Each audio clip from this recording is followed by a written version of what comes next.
Joining my Instagram live. My name is Makita Waterman, or Yeg Marketer. Today's topic is the difference between how men and women purchase. There are different companies that cater to the female target audience versus the male audience. And the most important thing is understanding, hi Varik, thanks for joining. The most important thing is understanding how women buy and how men buy.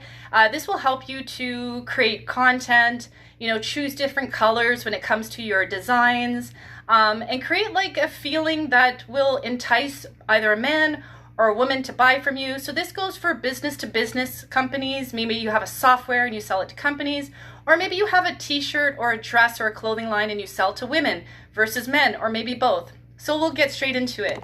So when it comes to women, they buy based on their needs, and they also buy based on influences outside of themselves. Hi, thanks for joining. Women like to buy, so just to let everybody know, today's topic is how men and women buy. You might have more male consumers or customers than females, so we're just going to kind of go into the psychology.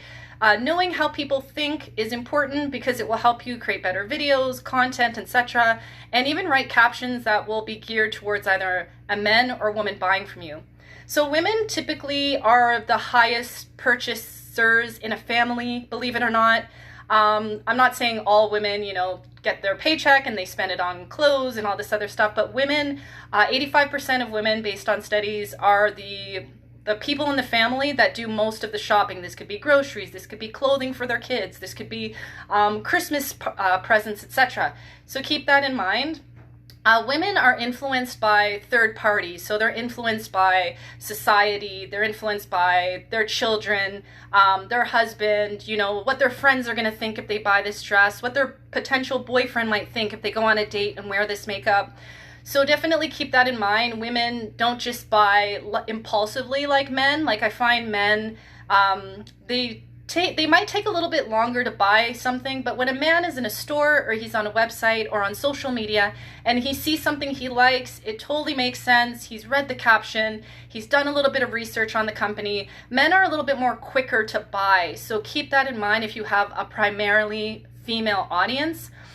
So let's talk about some brands, some differences. So Nike, let's just take Nike for example. Of course, women wear Nike, but chances are more men probably buy Nike clothes and shoes than women in most seasons.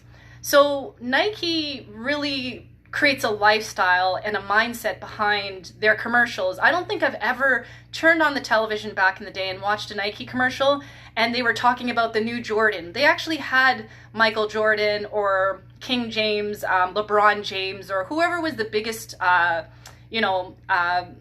player at that time wearing the clothes in action on the court, in the tennis court with the Nike shoes, and they created this big ambiance of influence, of power and strength and confidence and bravery. And that's why men love Jordans. That's why men, usually when they're going for a shoe, they're either looking for like an Adidas, a Puma, but most of the time Nike. So Nike knows first and foremost that men are driven by appearance. Men want to be strong. They want to be looked at as the breadwinners of the family, the go-getters, the ambitions, the winners. So they're going to put those images in their commercials, their videos, their infographics, their photos, even the influencers down to the celebrities they choose. These celebrities have to have that presence of strength and winning, and they're on top of the game. They usually don't have a loser player, no offense. They don't have like the worst player on a basketball team. They're going to pick the king of the sport or the queen of the sport to sell shoes. So when you're showcasing your products and your services, your clothing, and you're trying to focus on men, you want to create that ambiance, create a vision, a feeling that if they have your video game or your clothing or, I don't know, your shaving cream, that it's going to make them feel like a man. And I know that's so easy for me to say this with the marketing mindset, write captions that make men feel like men. It's so easy for me to kind of say that, but you kind of look at Nike, look at Apple, look at some of these brands that cater towards the target audience that you are focusing on, and take a look at their commercials, even their ads on YouTube and TikTok and stuff like that, and pay attention to that. and try to keep that in mind when you're trying to sell to a male audience. Now, based on my notes here, women, they purchase more, as I mentioned before, but women are led by feelings. So let's think of a Dove commercial or a Pantene shampoo commercial. Most of those commercials, you know, the woman, you know, the commercials start off, a woman's having a bad day, you know, her hair is all messed up, she's in a really ugly outfit. And then the next thing you know, she gets home from work, she uses her shampoo, she's taking a shower, she gets out of the shampoo and her hair is just flowing, and she's on a date and she's like winning at work. So women are also led by appearances, but I think women, when it comes to us, we are led by emotions when it comes to captions and storytelling that we read from potential companies that we're buying from. So when you're writing your captions on social media, it could be an email blast or even just a video script for maybe a YouTube video that you're going to do soon. Try to sway people's emotions with your words and try to think about the mindset of a woman. What do women care most about? Well, they care most about feeling attractive, being understood, being respected, and really winning from a personal perspective. So whether it is, whether your industry is health, technology, merchandise, retail. Thanks for joining, Maddie Reyes. How are you today? You really want to understand the mindset of both female and male consumers. I'll sit here and tell you that before 2020, I noticed that a lot of my customers were older men. And I was talking to my boyfriend one day and I was asking him, why do you think that more men buy from me than women? And he said, well, let's take a look at your Instagram. So this was like a year ago, everyone. And he said, well, the way you write, it doesn't sound like a woman is going to feel that caption. It doesn't look like a woman is going to feel interested in that thing. That sounds like you're writing more to a man because you're more logical and you're not really storytelling. You're not being personal. You're just being factual. And there's nothing wrong with that. So these are some tips here. If you're trying to focus on a male target audience to buy from you, you want to use statistics. You want to use facts. You can storytell, but they're not going to be sentimental, heartfelt stories like the way you talk to your mom or your sister or your grandma. The way you talk to your guy friends is way different than the way you talk to your mom or your sister or your girlfriend, wife, or your fiance. So think about your personal life and how you show up with your guy friends or with your male counterparts at work or in business. Are you saying the same thing to a guy than you are to a woman? Because if you talk to a woman the way you talk to your guys, she's going to probably run away from you and be like, that's too much information, I gotta go. So think about that when you're writing your captions, you're creating your Instagram Reels videos, there is a big difference between the way that women buy and there's a difference between the way that men buy. But across the board, I'll tell you that both people, we both want to feel as if the company has our best interest in mind. People generally don't want to be sold. We really want to go on your Instagram, LinkedIn, TikTok pages, whatever it is that you're using, and we want to first know, where is my best interest when it comes to this person? Now, yes, it's true that men and women, they follow celebrities, but they probably follow those celebrities and reality stars because they make them not think about their reality, their situation. So that's totally different. But when a male or female consumer comes to your Instagram page, for example, they want to know 5 things: who, what, where, when, and why. Why should I follow this person? Where are they located? Or who do they sell to?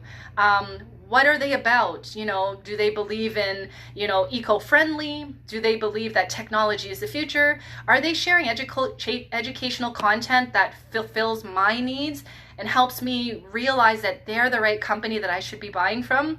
So I wanted to do this presentation because I think a lot of companies, they know who their target audience is, but sometimes when I'm reading their captions, it's totally opposite than the target audience they're trying to reach.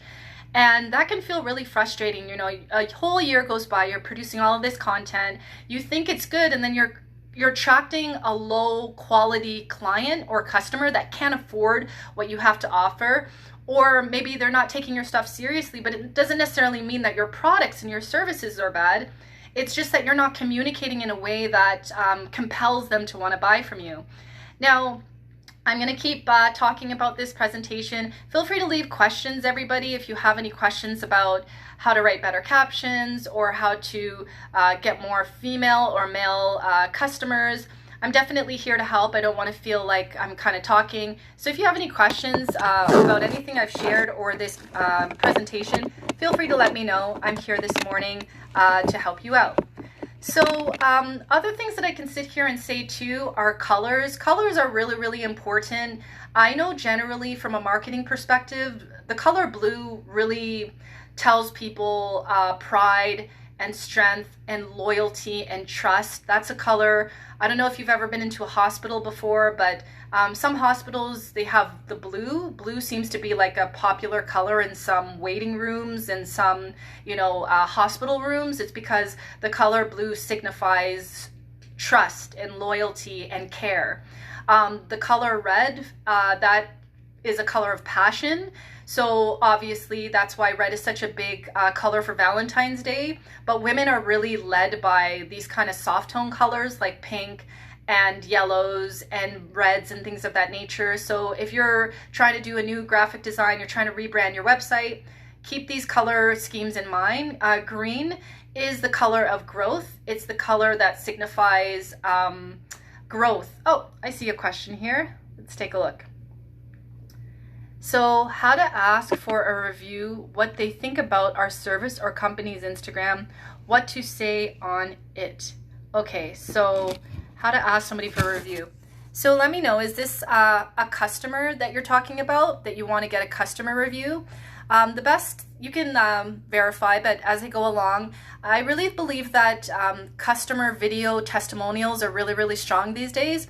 I'm not sure if you've seen any of them on Instagram where somebody might have a customer or somebody that bought their online course, and now people are doing 1-minute videos with the customer saying, hey everybody, I just wanted to take some time out to say that I really liked this company or this person's online course, and ask people not just to say that they like your stuff, but what value did your product or your service add to their personal or business or relationship, right? Because it would be nice to have a video of a customer saying great things about you, but if you have a customer video testimonial and the person's not telling in their testimonial that your video helped them lose weight or help them increase their finances or help them attract more customers.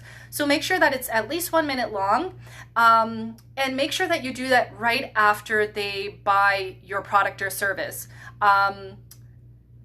If it's something that they have to use, like if you're selling, let me know in the comments what you're selling. If it's a clothing, try to reach out to them, try to tell them like, hey, we really love customer testimonials and reviews. If you can take some time and do a 1-minute video, that would be great. I'll tag you as well, just so that you can get some recognition, but try to get it in the format of a video. And in my opinion, a video testimonial and a review, authentication service. Okay, so make sure that you get it in a video, because it's good for somebody to write something and send it to you, then you put it on your website or something like that. But in my opinion, it's much more, I believe, a video over somebody just sharing a testimonial or a review in a photo on Instagram. It just speaks more volumes, like it's the actual human being. So obviously the person's not going to lie and say your stuff is great, like some companies do that, but make sure to get that testimonial in a video. And also try to ask them what was their problem in the beginning. So I'll give you an example of a testimonial. So I want to take this time out to say XYZ company was great. Their lotion was awesome. I went to their store. They made me feel like family. Before I went to the store, I was using other creams and lotions, and they were drying out my skin and giving me rashes on my skin. But when I went to this store and I started using their lotion for about 3 months, I started to see a huge difference in my skin. I feel more confident. I'm more happy. Thank you, XYZ company. I'll see you again for my next bottle of soap or a bottle of lotion. So that's really good, because that testimonial explained the person's problem before they came to you, the product that they bought from you, and how your product solved their problem. So try to get them to do that.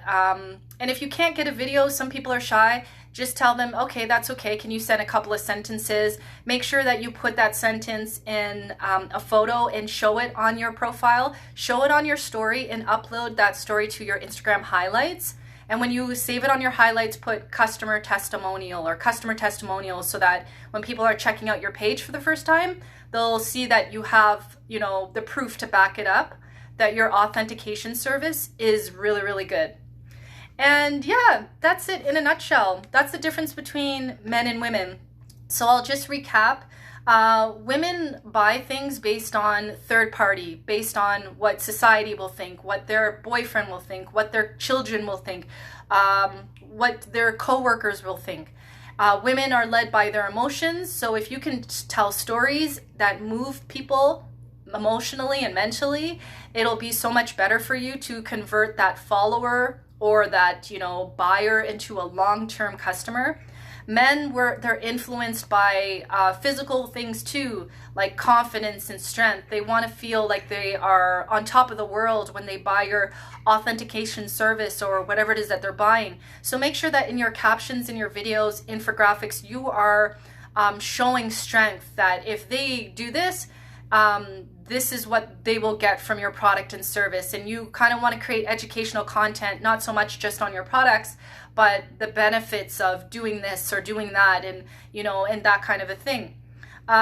Men are quick buyers as well, but in a household, women are more likely to buy than men. I'm not saying men don't overspend and go over their budget, but women are more impulse to buy because of their emotions, and if they feel like they connect with the company's stories, their brand, reputation, etc. So I hope this presentation helps. What I'm going to do is I'm going to share this full video on YouTube at 11 a.m. Mountain Daylight Time if you wanted to rewatch it again. Later on tomorrow, I'll share about 3 minutes on IGTV as well, maybe in the evening. And thank you so much for showing up today with your questions. And every Monday I'll be going live. I call it Instagram Live Mondays. So if you have any idea of what you want to see me do next, feel free to let me know. And if I don't hear from you in the comments or in a message of what you want to see next Monday, I'm just going to do an Instagram survey right after this and ask people what they want to see. And if you want to participate, feel free to do so. I'm trying to see if I'm going to go live. If you're on TikTok, I go live every Tuesday, Thursday, Saturday, and Sunday at 2 p.m. Eastern Standard Time. TikTok lives are a bit different. More people come in, and, you know, sometimes people ask personal questions, so I might show up talking about social media, but then I might end up having a personal conversation. So thank you so much for joining. If you're new to my page and you're watching this, click the subscribe or the follow button. I've got more content coming soon. Instagram Live Mondays will continue to go on and go on. And thank you so much for your time, everybody. Take care. Bye.